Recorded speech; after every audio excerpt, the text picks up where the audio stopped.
tous les professionnels sont impliqués dans la tenue du dossier patient.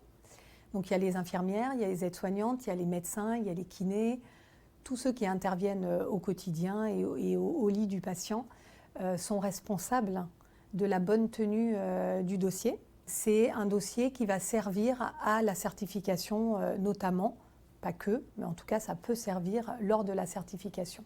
Quand je travaillais aux urgences, la difficulté qu'on avait, c'est qu'on a eu des visiteurs de l'HAS qui sont venus, ils étaient plusieurs, 4 à 5 à peu près.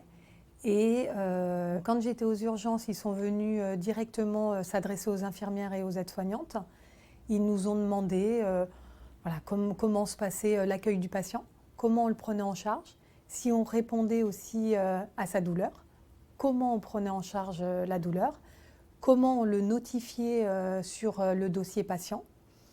Et après, ils ont demandé qu'on montre directement sur le dossier un exemple. Et ensuite, ils nous ont regardé travailler, ils sont allés voir aussi les patients. Et ils ont demandé, pareil, comment ils étaient pris en charge et ce qu'on avait mis en place. Et s'ils étaient satisfaits de leur prise en charge. Lorsque, par exemple, on n'a pas répondu suffisamment ou correctement aux recommandations de l'HAS, on va avoir des notifications.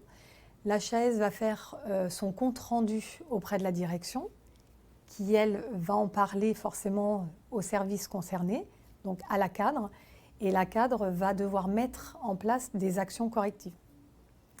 Donc ça va être des formations, ça peut être des informations simplement auprès des professionnels. L'important, c'est que tous les professionnels doivent noter les observations dans le dossier patient. Ça nous préserve, ça prouve ce qu'on a fait et on travaille plus sereinement. Une fois qu'on note sur le dossier les soins faits, les événements qui se sont passés, toutes les observations qu'on a eues, on ne peut rien nous reprocher. Tous les ans où je travaillais, on faisait une évaluation qui mettait en lien les actes des professionnels. Donc, au niveau infirmier, tous les actes étaient remplis.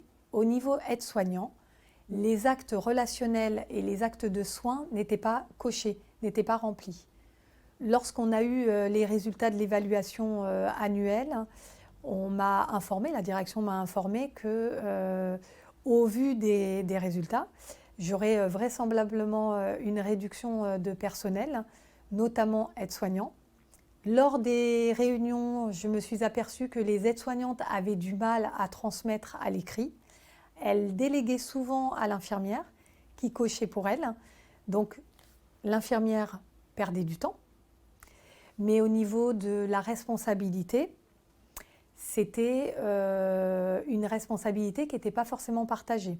Parce que la responsabilité était plus pour l'infirmière et pas pour l'aide-soignante.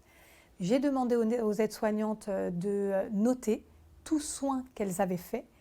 Le professionnel qui observe ou qui fait un soin doit noter le soin qu'il a observé ou qu'il a fait. Il doit aussi transmettre à l'oral, ça il n'y a pas de souci, mais il doit le noter aussi sur le dossier patient. À l'issue de ces réunions, les infirmières notaient, continuaient à noter comme elles le faisaient, et les aides-soignantes ont commencé à noter tous les soins qu'elles faisaient. Et l'année d'après, lorsqu'on a eu l'évaluation, on a pu prouver que l'effectif aide-soignant était insuffisant pour la charge de travail et on a bénéficié d'un poste supplémentaire.